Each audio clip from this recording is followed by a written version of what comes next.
Hello, j'espère que vous allez bien. Bienvenue à cette neuvième vidéo qui porte notre challenge 100 jours d'IA pour Géosciences.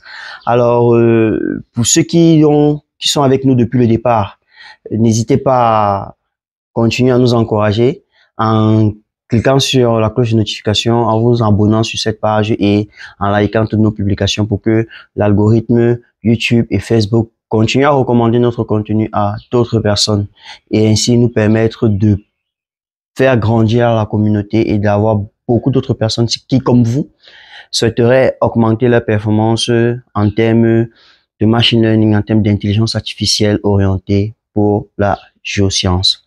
Alors, nous savons principalement que les statistiques jouent un rôle crucial dans le domaine des géosciences, permettant ainsi aux professionnels du domaine ou aux professionnels du métier d'effectuer des analyses quantitatives des données collectées sur le terrain. Et ça permet d'analyser, d'interpréter et de traiter une grande quantité d'informations qu'on a pu obtenir sur le terrain. D'où son importance capitale. Les statistiques jouent un rôle crucial dans le domaine des géosciences. Alors, les concepts de base des statistiques, tels que les populations, les échantillons, les paramètres et les statistiques classiques, sont essentiels pour mener des études de géoscientifiques principalement rigoureuses et permettre de tirer des conclusions éclairées. Donc, principalement dans cette vidéo, nous allons essayer de présenter ces concepts fondamentaux de la statistique appliquée aux géosciences, nous permettant ainsi de faire l'accent sur la distinction entre des éléments tels que la population, l'échantillon, les paramètres et les statistiques. Donc, nous allons explorer ensemble comment est-ce que les statistiques des échantillons peuvent permettre de prédire donc les paramètres d'une population. Donc, nous allons essayer ensemble de définir comment est-ce que les statistiques d'un échantillon peuvent permettre de prévenir ou alors peuvent permettre de prédire les paramètres d'une population. Et aussi, donc, dans la même optique, donc, nous allons essayer de sortir donc la différence entre un paramètre et une statistique. Quelle est la différence entre les deux et comment est-ce qu'ils sont utilisés, ces différents éléments, ces quatre éléments fondamentaux que nous allons essayer de voir aujourd'hui, à savoir la population, l'échantillon, les paramètres et la population, l'échantillon, les paramètres et les statistiques. Alors, nous allons essayer de voir comment est-ce que ces quatre éléments-là permettent d'effectuer une analyse géoscientifique, une analyse exploratoire des données géoscientifiques et permettre aussi donc de prendre donc des décisions éclairées. Alors, sans plus tarder donc, je souhaite ici commencer déjà par parler de ce qu'on entend par une population ou alors population et d'échantillons. Alors, c'est quoi une population? Une population, c'est tout simplement l'ensemble complet des individus ou des objets qui nous intéressent dans une étude statistique. C'est l'ensemble complet des individus ou des objets qui nous intéressent dans une étude statistique. Elles peuvent être définies comme elles peuvent être finies comme infinies, bien sûr. Elles peuvent être finies comme infinies. Bon, maintenant, si je dois prendre un exemple particulier pour essayer de matérialiser en fait cette définition purement statistique dans un contexte géoscientifique, qu'est-ce que je pourrais dire? Je pourrais tout simplement faire comprendre que en termes de parallèle, si on prend une population, on a dit qu'une population est tout simplement un ensemble complet d'individus. Alors, si je veux prendre un exemple simple pour essayer de matérialiser ce qu'on entend par population, peut-être dans le domaine minier, je pourrais peut-être prendre pour exemple le fait que si on étudie par exemple la teneur en or d'un gisement minéral, la population sera l'ensemble de toutes les particules d'or, l'ensemble de toutes les particules d'or de ce gisement. Ça veut dire quoi? Que si par exemple vous étudiez la teneur en or d'un gisement minéral, la population dont on parle ici sera l'ensemble de toutes les particules d'or qui constituent ce gisement.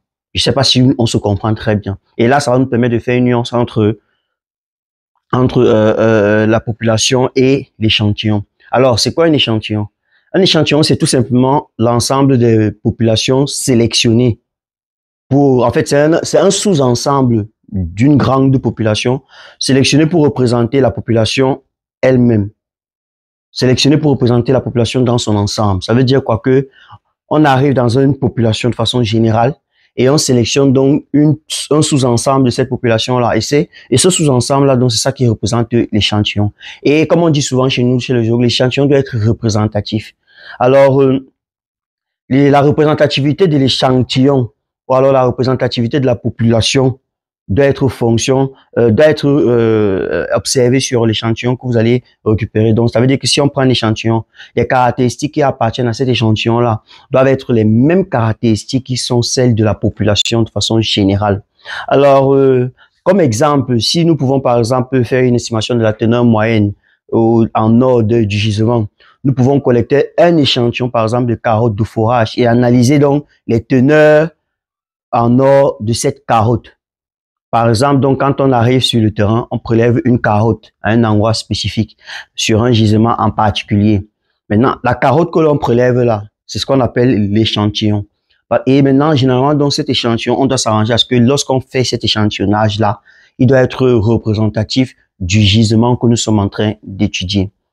On comprend donc ici, effectivement, aisément, donc, la notion de représentativité. Alors, la représentativité de l'échantillon est essentielle pour garantir, pour garantir des conclusions très intéressantes en ce qui concerne l'étude de la population. Donc, si on étudie un échantillon et que l'échantillon en réalité n'est pas représentatif de la population, on se retrouve à effectuer des conclusions ou alors des prédictions sur la population qui ne seront peut-être pas vraies. Bon, on dit peut-être, qui ne seront même pas vraies tout simplement parce que il est clair que si un échantillon n'est tout simplement pas représentatif de la population, alors tout ce qu'on pourra faire comme étude ou comme analyse de cet échantillon ne pourront pas refléter la population de façon générale. Et donc, par conséquent, les résultats de cette étude peuvent être biaisés, tout simplement, et ne peuvent pas refléter dans la précision des caractéristiques de la population elle-même. Et donc, c'est le cas, par exemple, dans le cadre d'un projet minier, si l'objectif c'est d'étudier la teneur moyenne du gisement en or. Lorsque nous allons effectuer un échantillonnage, prélever des échantillons, c'est-à-dire les échantillons ici sont des carottes qu'on prélève, des carottes de fourrage, Lorsqu'on prélève ces carottes de fourrage, ils se doivent d'être représentatifs de toute la zone. C'est-à-dire, ils se doivent d'être représentatifs de tout le gisement. Si ce n'est pas le cas, alors toute étude qui va être menée sur ces carottes sera tout simplement nulle et sans utilité pour le domaine de la science ou alors pour le domaine de l'étude que nous sommes en train de mener. Donc, c'est en fait ça qui nous permet de se rendre compte on va dire, de l'importance des statistiques, donc pour l'importance des statistiques et l'importance aussi de connaître la différence entre une population et un échantillon. Je crois que jusqu'ici maintenant, nous sommes ensemble. Je crois que maintenant, si on vous demande de savoir qu'est-ce que c'est qu'un échantillon, qu'est-ce que c'est qu'une population, vous serez capable de définir ces deux éléments et de pouvoir apporter la différence fondamentale qui puisse être capable de différencier une population d'un élément, d'un échantillon. Alors, si on doit résumer de façon simple, on dira simplement que l'échantillon est tout simplement ce ensemble d'une population. Et on a pris des exemples concrets dans le domaine minier, par exemple, qui nous permettent de mettre en évidence cette définition purement statistique. Si on a parlé, au départ, nous devions parler de 4 éléments fondamentaux, à savoir les statistiques, les échantillons, les paramètres et la population. Nous avons déjà pu prendre ici la population et l'échantillon. Maintenant, il faudrait que nous parlons tout simplement on va dire, des paramètres et des statistiques. Donc, en fait, un paramètre est tout simplement une valeur numérique qui permet de décrire une caractéristique d'une population. Donc, un paramètre est tout simplement une valeur numérique qui permet de définir une caractéristique d'une population. Donc, les paramètres sont généralement inconnus.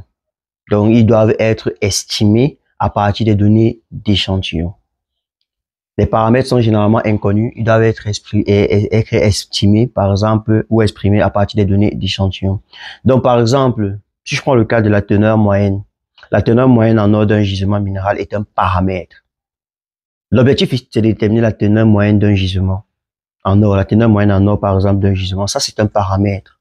C'est un paramètre, pourquoi? Parce que ce qu'on cherche à définir, ce qu'on cherche à trouver quelle est la teneur moyenne, on ne la connaît pas. Généralement, donc, les paramètres, en fait, on essaie de les déterminer. Et comment est-ce qu'on détermine les paramètres? En utilisant, donc, les analyses effectuées sur les échantillons.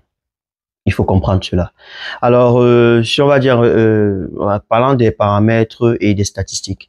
Alors, les statistiques, une statistique, c'est-à-dire une statistique est une valeur numérique qui décrit une caractéristique d'un échantillon. Une statistique est une valeur numérique qui décrit une caractéristique d'un échantillon. Alors, les statistiques sont calculées à partir de données d'échantillonnage et sont utilisés pour estimer les paramètres d'une population. Donc, généralement, donc, comme je disais, on prend les statistiques d'un échantillon de carottes, par exemple, et à force d'effectuer des analyses statistiques sur ces échantillons de carottes-là, on peut être capable de prédire les caractéristiques de la population. Ici, la population, c'est peut-être la teneur moyenne du gisement. Alors, la teneur moyenne en or, par exemple, d'un échantillon de carottes, de fourrage, est une statistique, comme je disais tantôt.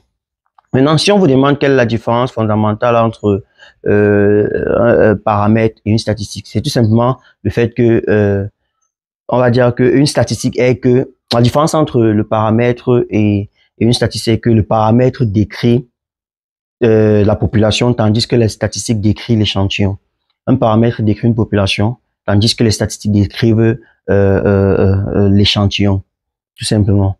Les paramètres sont généralement inconnus et doivent être estimés à partir donc des statistiques des échantillons, comme je disais tantôt. Donc, essayez de ne pas l'oublier.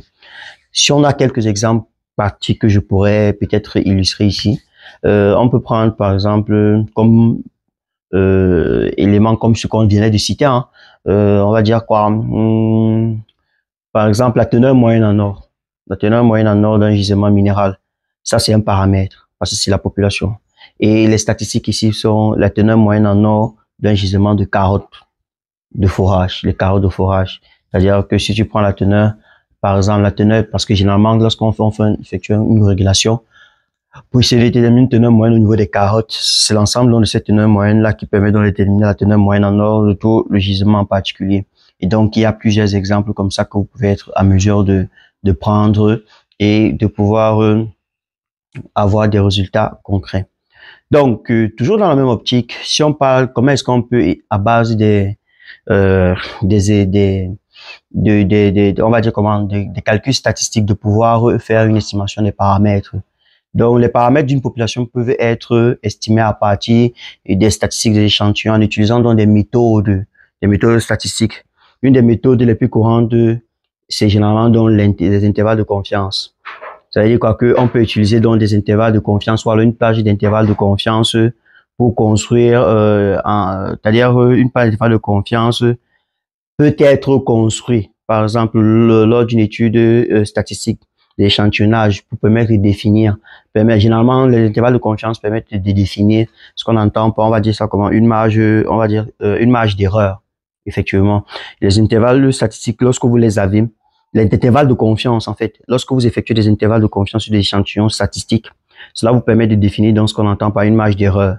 Une marge d'erreur, donc, qui permet de déterminer le niveau de confiance que l'on souhaite en fonction de l'étude que nous sommes en train de mener.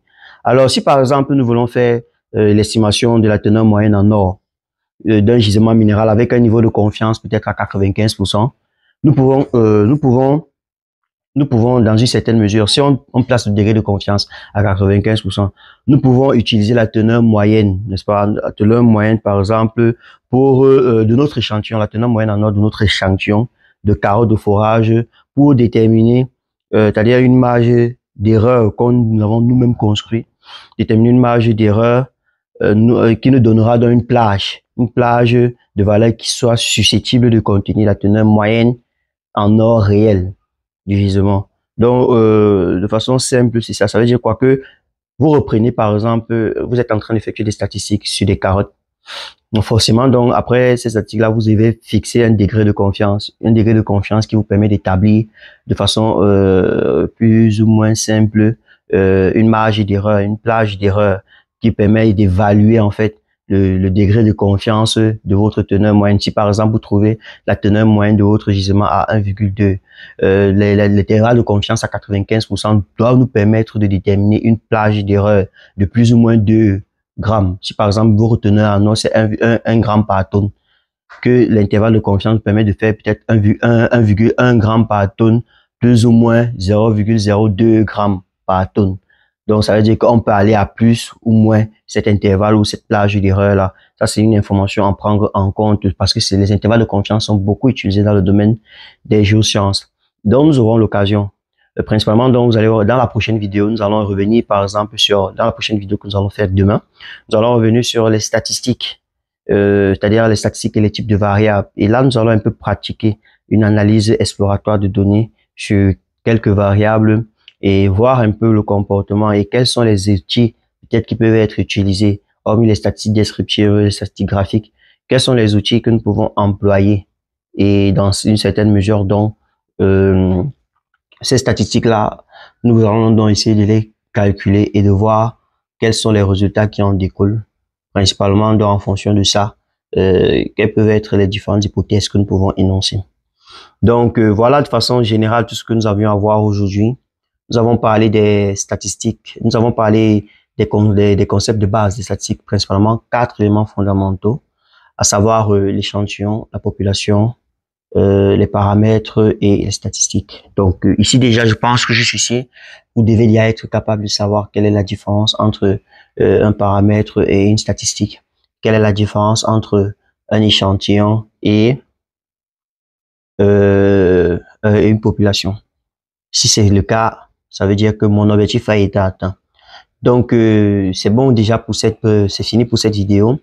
N'hésitez donc pas pour tous ceux qui ne sont pas encore abonnés à activer la cloche de notification, à vous abonner à notre page et à notre chaîne. N'hésitez pas à vous abonner et à partager nos publications. Laissez-nous des commentaires si jamais vous avez des interrogations ou des préoccupations par rapport à ce que nous venons de voir. Nous sommes aussi là pour ça et c'est pour cet objectif-là que nous avons lancé ce challenge 100 jours d'IA pour Science. Merci et à demain.